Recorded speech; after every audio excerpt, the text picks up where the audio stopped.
Good morning, everyone. I'm happy you're here. It's the final day, fourth day of this symposium. And I was really thinking whether I would offer you this talk today or not. And the specific reason for this is that it's a talk about a project that is, is 4 weeks old. It has just been granted by the German Science Foundation. So there are no results.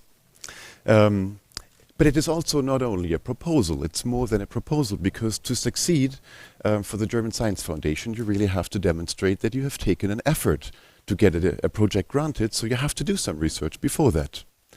So the basis of the talk that I present today is a pilot study of qualitative interviews that we have done in 2 European regions. We, that is basically Regina and myself, and we have used this pilot to discuss and construct the research agenda to understand institutional change. Now, institutional change has been a very important topic over the 4 days, and we have acknowledged that studying change is a very dynamic thing, and maybe it also requires a dynamic methodology. Being at the beginning of a project, well, there is no dynamics at the beginning. So we wondered, how could we frame what we've done so far, and how does it inspire us to construct this research design? And Regina, reading the literature and profiling you as potential guests to the symposium, said we could pick up the institutional logics approach. I got upset, and I said, no. The institutional logics approach is nothing that I'm going to buy into. We want to talk about institutions and their change. We don't need additional reified categories to further describe institutions. She said, well, yes, I understand, but you should read. So we looked at the literature, and really what I present today is in a concept of institution, what I present, but we have worked on it, institutional logics in a very specific context. The purpose of the talk today is then to, in the best intention, demonstrate the value of the institutional logics approach as we interpret it, demonstrate its limitations, and thereby justify what's ahead of us for the next 3 years in this research project. That's the agenda for today. Okay, so we've discussed this, and basically, now at the 4th day, it's a summary of what we've discussed. How can we methodologically and theoretically approach institutional change as a process? One option, and that's the 99.8% option for all the empirical papers that have been produced, is to look backward. In hindsight, we know the results, and now we are looking for the evidence and for the factors that may potentially have driven and thus explain how it had come about. Economic history is such an approach to do. You look backward, you collect the evidence, and it is structured through your theory. It can be challenged by other theories. You would collect other evidence and maybe have a different narrative. The problem with this is well explained. You post hoc reinterpret with the knowledge that you have now, and you select the information that is also useful and consistent with your account. But do you really understand the process itself? We've also discussed issues of causality in this conference, and maybe causality is too strong a concept to require in order to understand change. Maybe it's really just how change comes about in rather undeterminate ways that we want to understand. So yes, we all agree that we should study institutional change in the process, accompany change. And there is, I think a very famous and very valuable proposition made by Steve Barley and Pamela Tolbert many years ago, where they proposed a diachronic method, saying in order to understand if something is institutionalized or not, we have to take repeated observations of similar contexts, of similar situations over time and comparative situations. And only then can we understand how agency and structure are in a recursive relationship to each other in structuring repeated stable patterns of interaction orders. Okay, 2 years ago, the Academy of Management Journal had a special issue on process research as a specific, focused way of studying change. Jaco, you had a paper in there, very interesting. So you accompany something over time.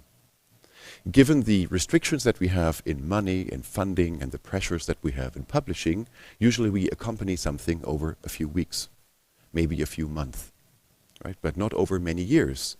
But again, we understand that institutions are something rather stable, not only a thing of a few weeks.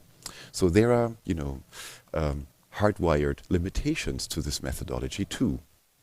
And this is where the third option comes in.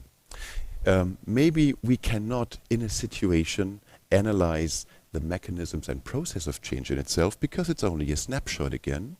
But maybe the institutional logics approach is a specific proposition that allows us to understand the unquietness in situations, the clashing of something, the need to justify something.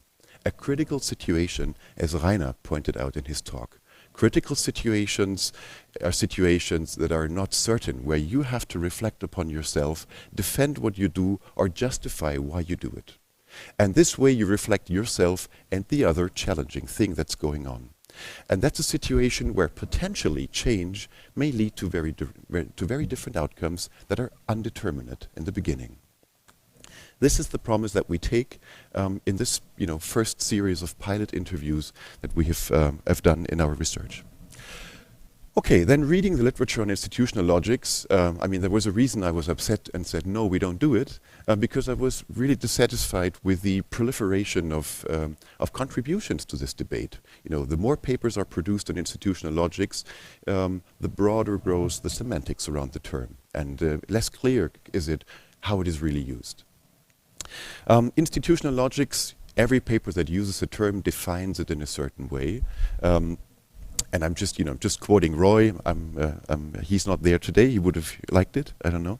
Institutional logic, he says, together with Greenwood, encode the criteria of legitimacy by which role identities, strategic behaviors, organizational firms, and relationships between organizations are constructed and sustained. They encode something. Criteria of legitimacy. Legitimacy is a term that has been used explicitly in this conference, but very often it has not been used. And we had only implicit references to it, appropriate action and other things. But I think legitimacy is one of the core defining characteristics of institutions. That's really what makes an institution, the legitimate action as a distinction to the illegitimate actions taken. Reading the literature again, you get the impression as if institutional logics were something so important that they really existed, that they were something. And that is why I said, I think the term has been reified. It has been re-ontologized into something that we believe that exists. I think it doesn't exist. I think the term institutional logic is nothing else than a name for us making sense of what we observe in interaction orders. It's a way of explaining what happens. And if you remember the example of why the British drive on the left side of the street and the Europeans on the right, that was Harold's question 2 days ago, we had immediately two different logics to why this happened. We don't know which one is true, and there may be even more stories to it, but the point is we all bought into this one story when we heard it. So that's a way of making sense of what happens, and of course there may be different logics to the same interaction order, in a way. It's us making sense of it. And of course, it's everyday citizens making sense of their situations. So this is how I would like to use the term institutional logics. And here's the big promise, and that's why we do use it in this talk.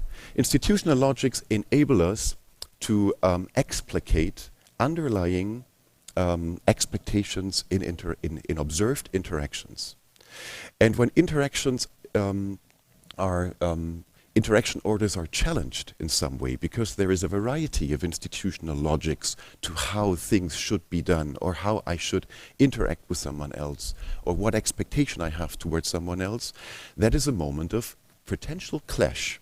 And there's a number of potential ways this may lead to change or to stability. And this has been researched over the recent years. So here's 4 alternatives. One is a dominant logic is, repaired, it's maintained, it's defended against the new competing knowledge. Or the new knowledge, the new logic that comes about is so convincing or so strong that that people converge to the new logic and give up an old pattern of interaction. So it's retention or replacement, but it's the one mode rhetoric. Okay, we only have one logic. When a new comes up, something happens, retention or replacement.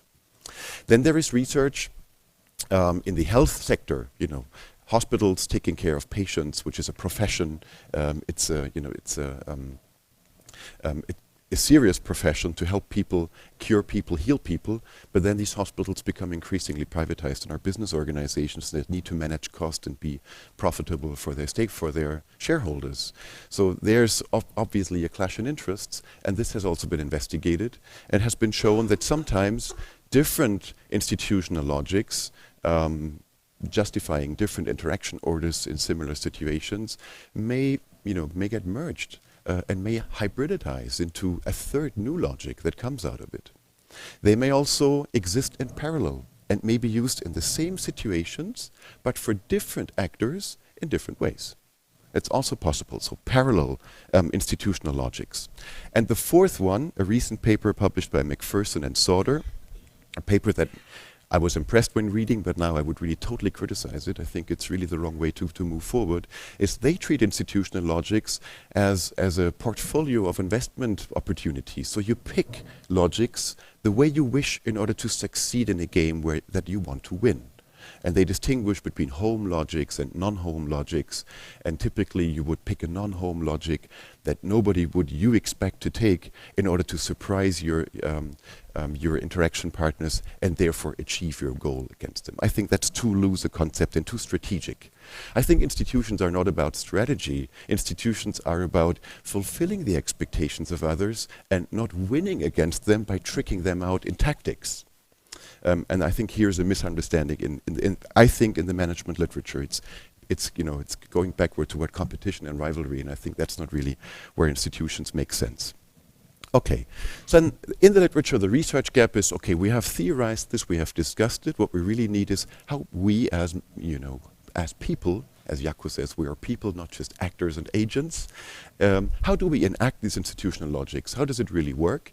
And here is the source of understanding change. When do we change? How do we change? What makes us change our interactive patterns with others? Due to the proliferation of research on institutional logics, it seems to be a very appealing concept. In a recent review, Thornton and Ocasio criticize that the overuse of the term has led to basically becoming it an empty term. Any logic is now considered to be an institutional logic, and nobody discusses the descriptor institutional, right? So he says, or they say, institutional logics are more than strategies or logics of action, as they are sources of legitimacy. So I would really like to keep you as a friend, Jaakko, but you're Dutch, and you might remember the World Football Final in South Africa. Holland playing against Spain, and Spain was, it was the team of the era, technically, strategically, in any term, really the best team on earth. And the Dutch made it to the final, and they had a very specific strategy, and the strategy was to physically destroy Spain. And I think in the history of football, it was the one match with most, I don't know whether you understand soccer or football, it was the match with most yellow cards ever. 13 yellow cards with only 22 players. Basically, every Dutch player, I interpret, I don't know, I was not in the room, but I interpret that every Dutch player was instructed to play as hard as the referee would permit, get the yellow card, which is a sign next foul you're out, and not foul further. So just think about the player who got the first yellow card. He helped understand what the limits of the referee were, right? So he got the yellow card, and there were, other 17 minutes to play. So for him, he should not foul anymore, and he did not. There was only one player dismissed from the field, right? Only one in 13 yellow cards. Is this illegitimate? No. It's within the game. It's a strategy, nothing else than a strategy. It's not an institutional logic. It's a tactics how to succeed in a situation that is framed by legitimate expectations, right? And the Spanish took it, and they won the championship, right? So, and this is, I think, they were lucky, I know. I saw the match. They were lucky. Okay. Sorry for the example. I always use football as an example. Okay, so I think it's a good example because it demonstrates that logics is it's a very appealing term for scientists. Yeah, we love logics, but logics are not all institutional at the same time. What makes logics institutional is first the legitimacy of the action taken. And Dutch took legitimate actions within a framework that was defined and well understood by all the other players and the referees. Secondly, the difference between legitimacy and illegitimacy, has to be somehow framed, and the difference is sanctions. If you, enact illegitimate action, you're sanctioned and you will feel it. And sanctions may not be as dual or dichotomous as we have learned from the intervention that Roy made, where he said, if you want to understand an institution, just take everything away that is not resisted and you're left with a core. It's a nice idea, but it sounds rather dichotomous. What's the core and what's the periphery? It's rather gradual. Okay, you're sanctioned softly, you're sanctioned more strongly, and in the end you're just dismissed. So sanctions can start very softly, and it's a gradual phenomenon. But sanctions are important to learn and to repair institutional logics.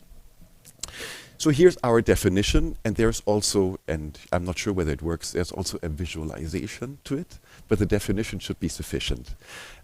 We think institutional logics describe institutions in a way that when two actors interact, A and B, A, first of all, has an expectation on the expectations of B toward A. And what informs these expectations, this is something that we can categorize as an institutional logic. It's basically understanding what the expectations of others are toward me to act toward him legitimately. And that's, we think, the four defining elements of what makes up an institution. And describing this and making sense out of it, naming it, explaining how interaction patterns come about is what defines the institutional logic. This is what we would like to use, and I will later on apply it to the first pilot interviews that we've done in our research. Okay, so far the theory. Now the context. We're not institutional theorists for many years. We're buying into the theory because we're economic geographers and we have understood that regional development is diverse and depends very much on institutions, whatever they are. We've discussed this at the beginning of the conference. So, it is an important challenge for us. So that's why we want to, take part in this project and help institutional theory develop. Regions, at least in Europe, also in Latin America, and maybe in all parts of the world, are economically very much dependent on small and medium-sized enterprises, which in the majority of cases are family-run businesses. A family firm, it's a complex term, it is defined in many different ways, but a simple operational definition could be, it's the unity of ownership and control of a family over a business. And very typically, the family also runs the business. There's sozusagen the different worlds coming together. Family firms are in a situation of risk when the family grows out of the generation and there needs to be a succession. So family firm succession, methodologically for us, is a critical situation. And a critical situation in the sense that here we expect change to come or not to come. It's a situation where change is quite likely. So for that reason, we pick succession as the unit of analysis for the research that we're doing. We hope to see change there within the 3 years ahead of us. And we want to accompany that change. Okay, what is succession? And that's very important. Succession is conditioned upon the generational limits of the family. It's not conditioned upon the failure of the firm. So when a firm is run badly and it is sold to someone else for economic reasons, we would usually not call that a succession. That's just, the regular business of selling businesses to other businesses. It's really the fact that, it is okay, but I cannot do anymore, and I would like to have my, my successors, my sons or daughters in the business and run it. That's how it typically works. Succession is a challenge to the German economy and also to the Spanish economy, the two regions that I will pick. There are, as you see the number, it's only estimates. We don't have really precise information about this, but generation-wise, we estimate that for over the next 5 years, there are 20,000 family firm successions happening in Germany. And family firms can be very large companies and very influential, as many are in Germany too. Okay, so here we are. That's the phenomenon.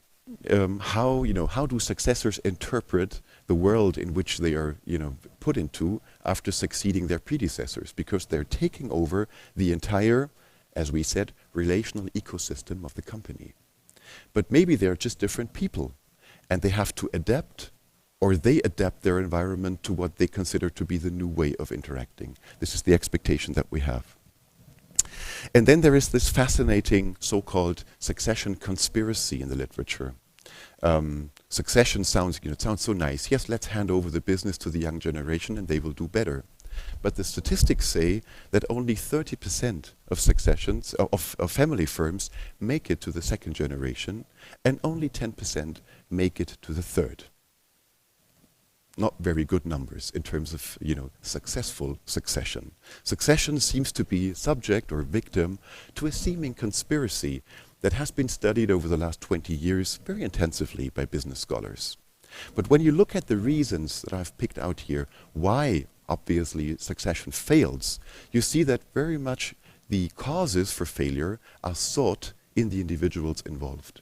A predecessor who is just too strong a governor, who would never really entrust the entire responsibility to his son or daughter. So, and they have problems. Or the next generation being various siblings, just to, paralyzing the whole business because they cannot settle the terms and really rule the, who is it to run it and how can we split responsibilities between us. Or the lack of preparation. There is no succession plan, therefore you're badly prepared and therefore you fail. Or there's a fantastic succession plan, but the predecessor dies for some reason too early and you're still not prepared for the, for the surprising succession moment. All these things are rather atomistic, actor-centered explications of failure. Very much to the war. If you suffer the post-traumatic stress disorder, it may be for your personal reasons, but not for being at war. That was your explanation yesterday, Jaco. Okay, so maybe our research may even, have an opportunity to contribute to that literature and demonstrate that maybe it's in the interaction orders and it's in the institutions, in either way, being adapted to or failing to change the whole system and adapt it to the new requirements of future business, that really explains part of the conspiracy in family firm succession. All right, so now being economic geographers, tasting Earth, we need fieldwork and we need to pick regions to compare. And we have opted for two regions. One, that's Baden-Württemberg, that's where we just are. I told it yesterday on the CAPS. Baden-Württemberg is a very powerful federal state in Germany. Were it an own economy, it would be number 18 in the world, ahead of Belgium and just after Sweden. So it's a rather big economy. It's the manufacturing powerhouse. It's the region with the highest per capita income in Germany. It's rather rural, so you have very dispersed economic infrastructures, quite resilient, even to the current economy, as we see, as Germany is doing fine. And the success is very much based on family firm businesses. Yes, there is BASF and there's a few other very large corporations, but there are so many, hundreds of multi-billion businesses that are family firms in this region. On the other hand, we have the Basque country, the País Vasco. Why is Andreas not here? He's an expert on the... Okay, all right. Yeah, we talked yesterday about it. Andreas actually owns a house in the Basque country, so I have to be careful once he is here, because I know the region less good as he does. Okay, the País Vasco, as you might know, is a very particular region in Spain, nationalist. They also go for independence. And it's also a powerhouse in Spain. Unemployment rates are about half as high as the average of Spain. They are leaders in innovation as measured by patents. So as far as paper trail is visible, they're very successful in terms of density, with respect to the population in the Basque country. It's going fine. They have also been quite resilient to the Spanish crisis, although they had to face challenges and they had to respond to them, which helped us when looking at succession, because the successors now have to really take different actions than their predecessors before. These are the two regions, quite easily comparative in terms of leading good regions with good conditions, obviously, in many family businesses, and at the same time, they are strongly affected by an aging population. Why do I refer to this? It's because families, of course, search for their successors in their own family.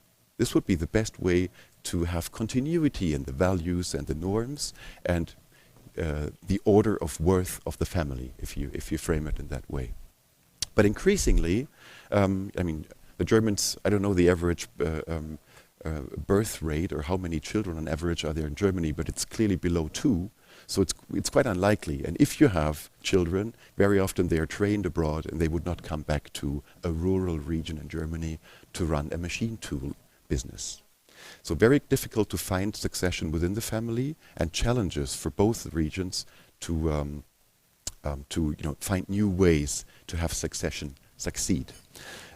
So I think we believe that these two regions are rather good examples in order to study this. What have we done? We have conducted jointly, to be honest, the majority of interviews done by Regina, but I've been involved, especially in the Basque Country, interviews too. We have interviewed whenever we could, which was not the case very often, with predecessors, because once they step out of business, they usually tend to be quite senior then and really retire from the business. And the majority of interviews were with the new successors running the business now. What we also observed is that succession seems to be such a challenge in the business world in both countries that an increasing market infrastructure is developing around it. You do have chambers of commerce, governmental, non-governmental organizations advising, trying to help, trying to prepare. But you also have, you see that in the house banks, in the bank relationships with the family firm, when they say, look, you really look in well shape, you're 60 years old now, but you really should think about handing over the business over the next 10 years. And the process should start now. You should get prepared, think it over, contact people. You cannot do it the moment that you step back.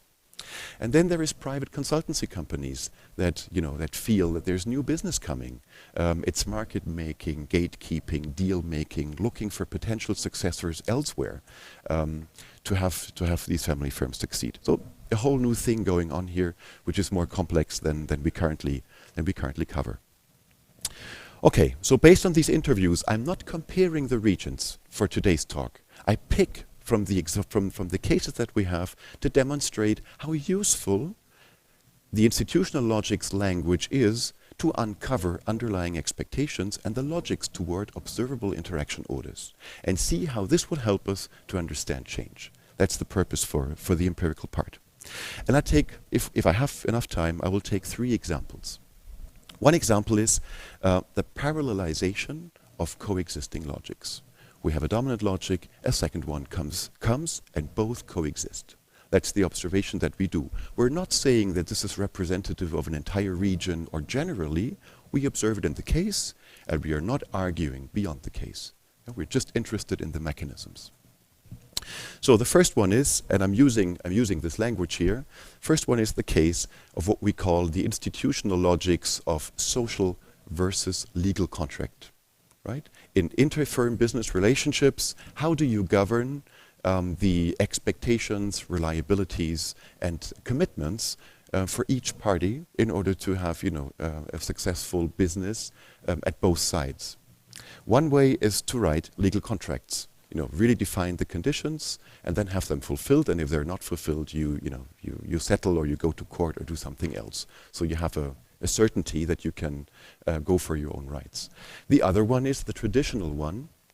Convention economists might potentially argue it's the family logic, where you would say, well, we know each other, we live in the same region. If you fail on me, you will have a very hard time in the region because I will tell everyone, right? You lose your reputation, and if you're out of this community, you're really out of business. And I'm not saying that this is the explanation, but it's making sense of the fact that the Basque Country, which is really a quite locked-in region in terms of social relationships, with typically in the manufacturing sector, suppliers all being resident in the Basque Country. That we have been told this very, very often. What there is the social contract. It's the symbol of the handshake, and it's the word of honor, which is so strong in the Basque Country that it is giving the name for it. It's the Basque word. la palabra de Vasca. And the Basque word is something that you would never betray. Yeah? If you say so, you do so. And this is how it works. So here's the predecessor A, sharing this logic of interaction and reliability and commitment with his suppliers B, and this is the successor, the son, enters the business because A retires from business. C comes in. Of course he knows the business too, but he was trained at a business school, Deusto Business School in San Sebastian. And he was taught that good business is professional business. And professional business, with all its flexibilities and manageability, is something that you would write into contracts. So for him, knowing that there is Palabra de Vasca, he is Basque, his knowledge was overwritten by a new institutional logic that he learned with his peers, his generation, and his academics. So in the best intent, he takes over the business and says, let's change, let's professionalize, let's do it better. And he imposed contracts to the regional suppliers. Imposing means they had to take it, but they were seriously complaining about it. And he understood that really writing the contract destroyed trust in the relationships. And what he says in the quote above is exactly the story. So I've done it, I've learned it, my logic is being made legitimate by third parties, by university and by all my peers. I bring it into the situation and I use it and I fail because I feel the sanctions from my suppliers. So what he does is, now it's very rare that we conclude a contract with a supplier. We don't do it anymore. I've learned that. I cannot succeed here as a trendsetter or changing the game. However, the crisis in Spain urges regional business to seek business out of Spain because business had a very strong crisis after 2007. So the majority of manufacturing companies in the Basque Country over the last years have all very intensively acquired and marketed new client relationships abroad. The clients internationally, they impose contracts on me. I have no choice here. There's also power in this game. So what happens really is that C, the successor, re-accepts the old logic and at the same time plays out the new one against new actors that come into the game. So a parallelization of two institutional logics. Second example, and that has to do, it's the same picture, but it's a slightly different argument. What I'm saying is what we see here at the moment is rather a retention of an existing dominant logic. And I would like to frame it in the opposition of open versus closed innovation. It's, can I collaborate, can I develop and share knowledge with a competitor? And can we jointly use it and go for the cooperation gains that can be economically defined and that can be really argued? Or is it that the established interaction patterns really don't see between competitors in the Basque Country or in Germany too, any sort of collaboration? So at a business school, you learn that open innovation, Chessbro, is a cool thing. You learn about collective goods. You learn that new knowledge comes about recombining existing knowledge. And you understand that you are quicker and better off if you listen to other people, if you share, and if you jointly produce something new. So again, teaching and a new set of understanding is something that successor C brings in, an idea of open innovation. Let's do that. And he says, well, I can only change if I really do it. So I offer it to a competitor. And the case is taken from Germany, where the successor tells exactly, it was quite good relations. I even had trust with them. I really felt great. And when we advanced step by step in developing something together, until the point where my competitor just imitated our product and had it reproduced in China and sell it.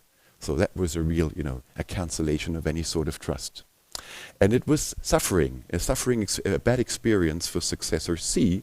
So that's why now with competitors, he's not really willing to cooperate anymore.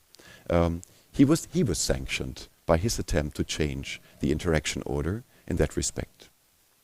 That's why we argue it is indeed among competitors, and we observe, orally, you get hundreds of those remarks in those interviews. We even had businessman saying in Spain, open what? Open innovation? What is it? Can you briefly explain? So we explained, and they were in all confidence, they were saying, no, we're doing closed innovation. Closed innovation as being something very good. Okay? That's the way we do it, because to invent the things, and we're absolutely convinced that it works that way. And we have the same observations in Baden-Württemberg.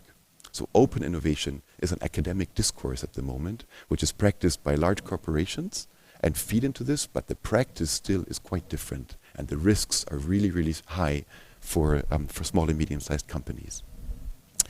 But then what happens? With a new mindset of opening and sharing or co-developing knowledge, there is an accompanying factor, and that is opening yourself toward external advice. No longer pretending that you as manager of the company, you can do it all by yourself, but that you are receptive to expert knowledge from outside the company that helps you improve as a company. And that is an example we take from a Spanish case.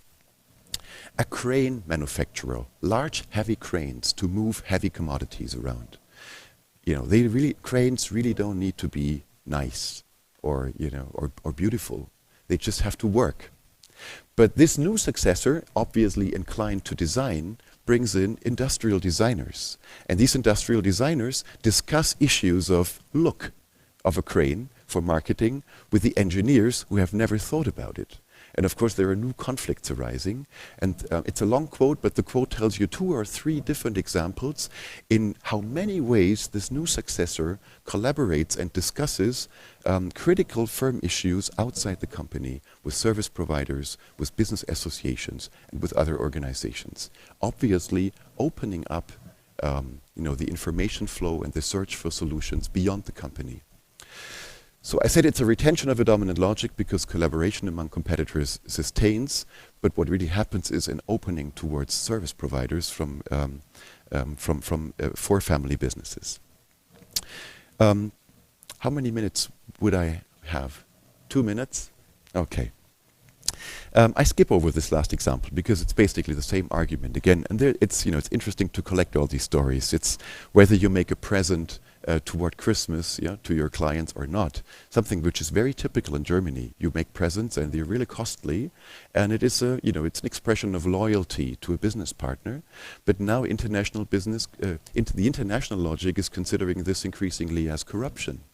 So what happens is, you can send us a Christmas card, and we would be really pleased if you donated money to a charity organization.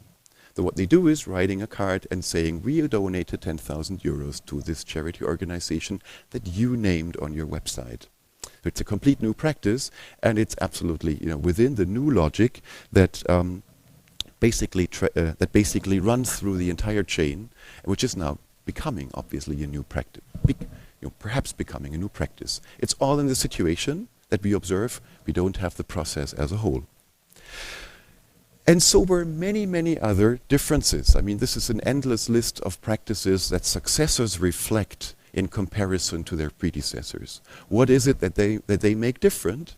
And it's only the red marked ones that we consider to be institutional.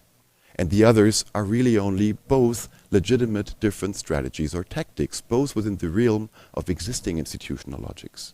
And this is something we would like to really defend here. It really, we have to decide whether it's an institutional logic or just a script, a scheme, or an orientation pattern, or a mental model. Okay, to finish up, what are the implications? Although it's only a first pilot, we are strongly convinced that the moment of succession is a gold mine for observing how successors reflect their own behavior in this established situation to which they are new. And there is change in the economy, and there is need for adaptation, especially for the Spanish economy, but also for the Germans. Family firms need to open up, need to become international, need to decentralize, need to find better and new ways to respond to very, very strong competition, need to re-rule and re-govern their inter-firm business relationships, opening up. There are so many things that have to be done that these successors really need to, advance and change, and at the same time find ways to be part of established institutional interaction patterns. So we believe that this is a good way to move forward. What we see here is institutional logics for us have been helpful in finding a language to unpack mutual expectations in observable or reported interaction orders, and therefore identify, moments of unquietness that promise change in very undeterminate ways, in undeterminate directions. And here's also the limitation of the approach. Beyond this, beyond the situation, you cannot extract more about change. What you need now, and coming back to the second option in institutional change, you need process and the accompanying process. And this is what we're going to do in the future. I leave it here, and thank you very much, and I'm looking forward to your questions.